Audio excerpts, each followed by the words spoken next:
माजी की हमारी पॉलिसी फेल हो गई है, वो गलत पॉलिसी थी। Jaffar express escape rocket attack. Jaffar express जो पहले हाईजैक हुई थी नादरीन, उसके ऊपर अब 4 रॉकेट्स फायर किए गए हैं। दहशतगर्दों की जानिब से 4 रॉकेट्स फायर किए। फायर खोला तो फिर उसके अंदर जो बंदा था उसको इंजरी हो गई और वहां पर फिर रोना धोना शुरू हो गया। जब से आसिम मुनीर आया, तकरीबन एक रफ एस्टीमेट के मुताबिक 3000 फौजी मारे जा चुके हैं जब से आसिम मुनीर आया। दूसरा प्रोविंस नादरीन, जहां पर हमारी जो जाफर एक्सप्रेस है, जो हमारी ट्रेन है, उसके ऊपर रॉकेट फायर हो रहे हैं। इतनी तो यार 65 की जंग में नहीं मारे गए, इतने तो कारगिल में नहीं मारे गए यार, जितने आसिम मुनीर ने 3 सालों में फौजी मरवा दिए। वो दहशतगर्द जो आपके बच्चों को रोक रोक के उनकी गर्दनें काट रहे हैं, जो ट्रेनों को उड़ा रहे हैं, जो एक ही आपके जो लोग चौकियों पे खड़े हैं, जो आपके लोग आपके लिए आपकी बच्चों की हिफाजत के लिए जाके सरहदों पे खड़े हैं, वो रोज आते हैं, रोज जवानों को, फौजी जवानों को, पुलिस अफसरों को, रेंजर्स को रोज शहीद करके जा रहे हैं। और अब नमस्कार, जय हिंद। आज की लेटेस्ट खबर के बारे में हम बात करते हैं। पाकिस्तान का जो घड़ा है वो पूरी तरह से भर चुका है, पाप का घड़ा। इस वजह से मैं ये कह रही हूँ कि पाकिस्तान जो है वो चारों तरफ से बजाया जा रहा है। अब जैसा कि आप जानते हो कि पाकिस्तान में चारों तरफ से अटैक किए जा रहे हैं, लेकिन इनका कहना है ये टीटीपी को खत्म कर देंगे, ये कर देंगे, वो कर देंगे। वहीं टीटीपी जो है इनकी, वो एक बार फिर से बड़ा खेल कर गई है। टीटीपी वालों ने कह लें कि जाफर एक्सप्रेस पे फिर से अटैक किया है। टीटीपी वालों ने जाफर एक्सप्रेस जो ट्रेन जो हाईजैक हुई थी उस पे 4 रॉकेट जो है वो दाग दिए हैं। और पाकिस्तान की आर्मी को, पाकिस्तान की आईएसआई को, इन सबको इस चीज के बारे में कुछ पता ही नहीं चलता। इन लोग की जो आईएसआई है वो कर क्या रही है, इनकी इंटेलिजेंस कर क्या रही है, जो इन सबको इन सब की खबर पता ही नहीं चलती और अटैक्स, रॉकेट्स वगैरह सब दाग दिए जाते हैं। आखिर ये होते कहाँ हैं? मिलियंस को शहीद कर रहे हैं। तो तालिबान को अगर आप ये समझें कि आप डरा के या धमका के कुछ चीज़ें कर लें तो हिस्ट्री इसकी डिफरेंट पिक्चर पेश करती है। 7 दहशतगर्द मारे गए हैं, 6 अपने मारे गए हैं। ये कौन सा इंटेलिजेंस बेस्ड ऑपरेशन है? ये तो बगैर इंटेलिजेंस के भी जाते तो इतना ही होना था डैमेज। ये किस किस्म की इंटेलिजेंस है? देखें, गलती इनकी नहीं है, ये तो लड़े हैं जाके, इन्होंने जाने दे दी हैं, इनकी कोई गलती नहीं है। याद रखिएगा, जब आपको इंटेलिजेंस मिले कि फलां जगह पे दहशतगर्द छुपे हुए हैं, ये घर है, उसके ये दरवाजा है, इतनी खिड़कियां हैं, और अब तो यार ऐसा है कि हीट सिग्नेचर आपको पता चल जाता है अंदर कितने लोग हैं, किधर किधर खड़े हैं। इतना इक्विपमेंट तो होगा अब इनके पास भी।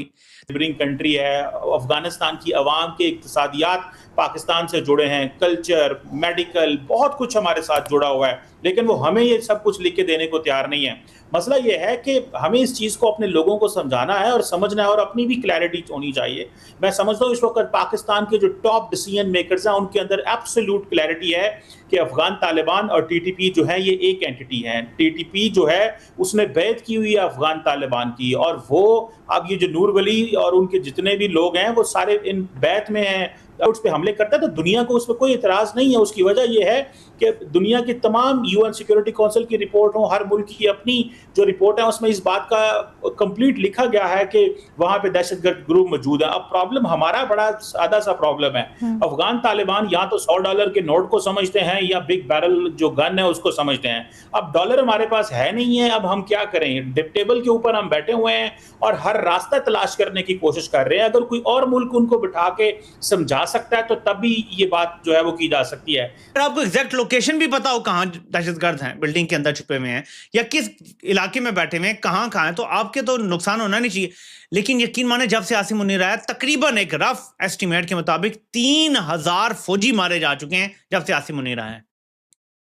ये रिकॉर्ड लगा दिया किसी भी बंदे के दौर में। 3 साल में इतनी फौजियों की जानें नहीं गई। सिविलियंस की इलादा है, पुलिस की इलादा है, बाकियों की इलादा, मैं तो फौजियों की बता रहा हूं कितनी जाने गई हैं। इतनी तो यार 65 की जंग में नहीं मारे गए। इनको तुमने तरन वाला बनाया हुआ है दहशतगर्दों के आगे, और फिर क्या बयानिया तुम्हारा ये है कि हम गवर्नेंस के गैप जानों से, तुम गवर्नेंस के गैप नहीं, तुम इंटेलिजेंस के गैप जाने दे के पूरा करते हो। तुम्हारी इंटेलिजेंस में कमजोरी है, तुम्हारी इंटेलिजेंस सिर्फ सियासत में पड़ी हुई है, तुम्हारी इंटेलिजेंस लोगों को घरों से उठाने में पड़ी हुई है। वो जिम्मी वार के एक साफी हैं, वो मुल्क में नहीं होते, उनके भाई को उठा लिया गया है, उनका एक्स अकाउंट बंद पड़ा है। तो intelligence. We talked of strategic depth. फिर एक जमाना था, मैं खुद मौजूद था, आप कहते हैं खबर दें, 5 जुलाई 2022 को। इमरान खान की गवर्नमेंट नहीं थी, प्राइम मिनिस्टर शहबाज शरीफ थे और हमें नेशनल सिक्योरिटी ब्रीफिंग दी गई जिसमें जनरल बाजवा थे, general Faiz core commander Peshawar थे और general Nadeem Anjum DG ISI थे। और उन्होंने कहा कि हमने फैसला किया है कि हम गुफ्तगू शुरू करेंगे, टॉक्स विद द TTP, और उसकी क्या जरूरत है, क्या अफादियत है, फलाना फलाना फलाना। का भी इशू रेज किया। By the way general Bajwa से मैंने क्वेश्चन किया, आर्मी चीफ थे, कि ये जो मिसिंग पर्सन्स हैं बलोचिस्तान के या खैबर पख्तूनख्वा के या किसी और सूबे के भी हों, ये एक धब्बा है पाकिस्तान पर, इट्स अ ब्लैक स्पॉट। मैं क्या, पाकिस्तान वो मुल्क है जो जमहूरियत की पैदावार है, जिसके लीडर बानी कायद आजम मोहम्मद अली जिन्ना ने इंपीरियल लेजिस्लेटिव काउंसिल में जो था भगत सिंह, जिसको ब्रिटिश टेररिस्ट कहते थे, उसके लिए आवाज उठाई थी कि उसके भी ह्यूमन राइट्स हैं। तो मैं क्या, हमारा तो DNA में है इंसानी हकूक की हिफाजत और जमहूरियत की पासदारी। तो ये LOC थोड़ा सा इधर उधर कई जगहों पे है, बट अपने साइड पे वो एक रोड बनाने की कोशिश कर रहे थे, जो बोल रहे थे कि भाई एक सिविलियन रोड है, एक रिपेयर कर रहे हैं। Looked more like a track extension project. जो पाकिस्तान का पुराना एक पोस्ट था 2019 में जिसको फोड़ा था, उस तरफ ये दोबारा थोड़ा सा हाइट पे है वो, so it has a little bit of a strategic advantage. तो ये वहां पर एक दोबारा ट्रैक बनाने की कोशिश कर रहे थे। एंड जो बंदे उस साइड पे थे वो सिविलियन क्लोथिंग पहन के थे, but you know everybody knows अंदर डेडलॉक क्रिएट हो चुका है हमारी नेगोशिएशन में। यानी टर्की भी कह रहा है कि मुज़ाकरात करो, दोहा भी कह रहा है मुज़ाकरात करो, कतर, लेकिन इंडियन इन्फ्लुएंस और पैसा इस कदर ताकतवर है कि अफगानिस्तान लग यही रहा है कि इंडिया की साइड पे चला जाएगा, which will have serious consequences for us. लग ये रहा है कि ये जो दौरा हुआ है उनके वजीर खारजा का 1 हफ्ते का, उसमें काफी एक स्ट्रेटेजिक रीअलाइनमेंट हुई है काबुल रजीम की। और सिर्फ बॉम्बिंग वगैरह से तो अफगान की जो हुकूमत है, they used to bombs and drones, उनको इतना फर्क नहीं पड़ता।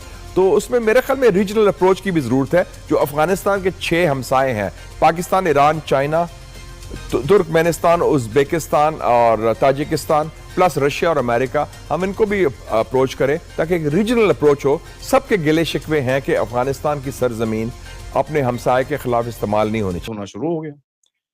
इंडियन यूनिट्स ने पूरे स्टैंडर्ड्स फॉलो करे कि भाई साहब ये सब इट इज नॉट एक्सेप्टेबल, आप करोगे तो वाट लगेगी आपकी। एंड वी फायर्ड, और जैसे ये फायर हुआ वहां से वो कहीं रिकोशे हुआ या डायरेक्ट हिट हुआ, इसका तो कुछ पता नहीं है। और कहीं ना कहीं देखिए, यही इंसिडेंट हमने देखा था लीपा वैली में भी, इन लोगों ने कोशिश करी थी जब इन्फिल्ट्रेशन करने की कोशिश हुई थी। बैट एक्शन की जो इनके टीम्स हैं उससे कुछ इन लोगों ने करने की कोशिश करी थी। BAT टीम जो है इनकी, बॉर्डर एक्शन टीम्स। जैसा कि आप सभी ने देखा कि किस तरह से बड़ी और ब्रेकिंग खबर आ रही है और पाकिस्तानी मीडिया में बेसिकली ये न्यूज जो है वो बताई नहीं जा रही। ये लोग ऑब्वियसली ऐसी चीजें जो है अपने मीडिया में शो नहीं करते जिससे इनकी रेविलेंस जो है वो दुनिया भर में कम हो जाए। ऐसा जिनकी कोई रेविलेंस दुनिया भर में है नहीं, इनकी क्या औकात है, इनकी क्या इज्जत है, ये पूरी दुनिया जानती है और पूरी दुनिया को मालूम भी है ये लोग क्या कर सकते हैं, क्या नहीं कर सकते हैं। पर ये लोग मीडिया से छुपा रहे हैं क्योंकि ये दिखाना नहीं चाहते हैं कि हमारे अटैक पे अटैक हो रहे हैं और हमारे जो ISI हैं और जो इंटेलिजेंस और जो आर्मी चीफ हैं, और आर्मी जो है वो कुछ भी नहीं कर रही है, निहत्ते बैठी हुई है, इनको और कोई काम आता भी नहीं है, जो आता है वो भी नहीं कर पाते हैं ये लोग। तो बेसिकली अब पाकिस्तान के जो कुछ ही एंकर्स हैं, कुछ ही जो जर्नलिस्ट हैं, 2-3 गिने चुने, उनके हवाले से ये खबर आ रही है, कंफर्म सोर्सेस है ये, कि जो जाफर एक्सप्रेस ट्रेन जो हाईजैक हो चुकी है करीब बहुत बार, और कितनी ट्रेनें जो है हाईजैक कर चुका है TTP इनकी, उससे खबर आ रही है उसके ऊपर 4 रॉकेट जो है वो दाग दिए गए हैं। इसमें खबर आ रही है कई लोग जो हैं वो जख्मी भी हुए हैं, मारे भी जा चुके हैं। तो आप सोच सकते हो कि कैसे जो है TTP से ये लोग पंगा ले रहे हैं, BLA से ले रहे हैं, अफगानिस्तान, तालिबान से और भारत से तो लेकर के ही बैठे हैं। तो ये लोग अपने ही पैरों पे धीमे धीमे करके कुल्हाड़ी मारते जा रहे हैं। और ये कहाँ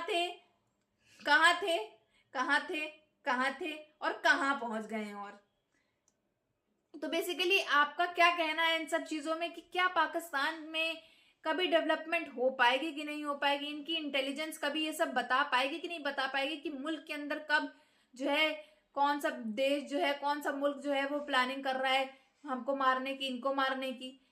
तो बेसिकली आपकी क्या राय है कमेंट बॉक्स में जरूर बताइएगा। अगर वीडियो अच्छी लगी हो तो like, share and comment and subscribe please.